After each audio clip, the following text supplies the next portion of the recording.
Thank you, Chair. Thank you for being here, Dr. Welensky. And can I just say, as a mother of 2 boys in our public schools, thank you for your personal commitment to make sure our children could go back to school safely. Our students lost much. In the most tragic cases, we lost children to COVID. In the most heartbreaking cases, our students lost parents and loved ones. With you at the helm of the CDC, you steered our nation out of some of the darkest days of the pandemic, a task that was not made any easier by the chaos and mistrust sown by the previous administration. And you kept us safe in the face of COVID-19, its variants, and other threats. Under your careful stewardship, we've been able to stay on top of COVID-19. Yet instead of hailing your success in turning the tide on the pandemic, my Republican colleagues have sought to whitewash the gross incompetence of the Trump administration by misrepresenting the work and policies you oversaw at the CDC. So I would like to take a moment to start to correct the record on these items. Let's start with masks. Despite the overwhelming body of evidence that shows wearing masks effectively prevent COVID-19, my Republican colleagues have drawn into question common sense guidance issued by the CDC regarding mask wearing in schools and other congregate settings. We know for a fact that it was not safe to send our kids or our teachers back into the classroom without clear mitigation protocols in place, including masking guidelines.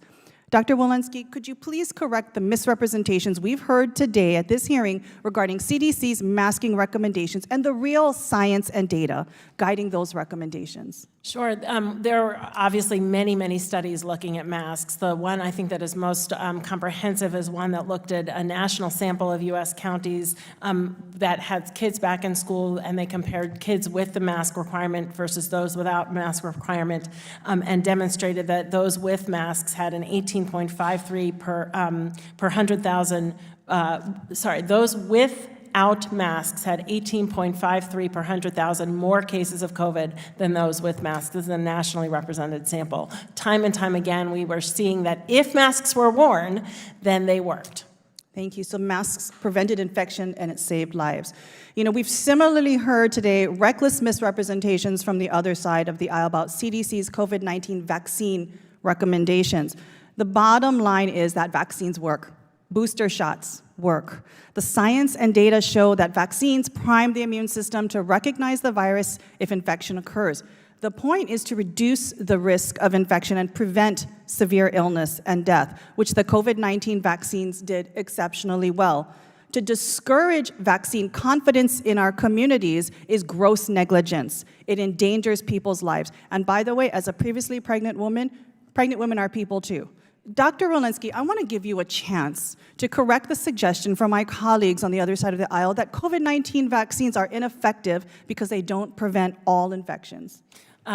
They are remarkably effective at preventing severe disease and death, and also actually symptomatic infection. With Omicron, we've seen less effectiveness with symptomatic infection, but remain remarkably effective in preventing hospitalizations, preventing ICU stays, severe disease and death.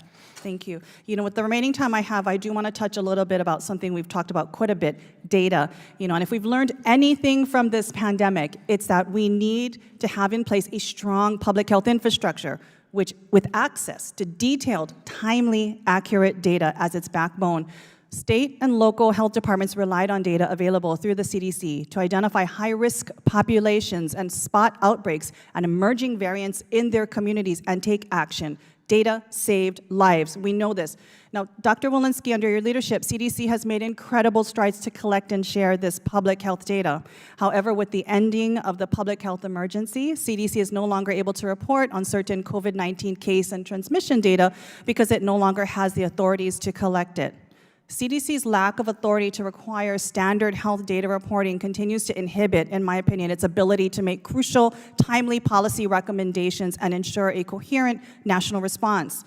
If the CDC were able to have this authority to acquire real-time comprehensive data reporting, would we as a country be better positioned to protect public health in a crisis situation like COVID and save lives? Without question, and I would say it is not just CDC, but CDC with standardized data and standardized data highways.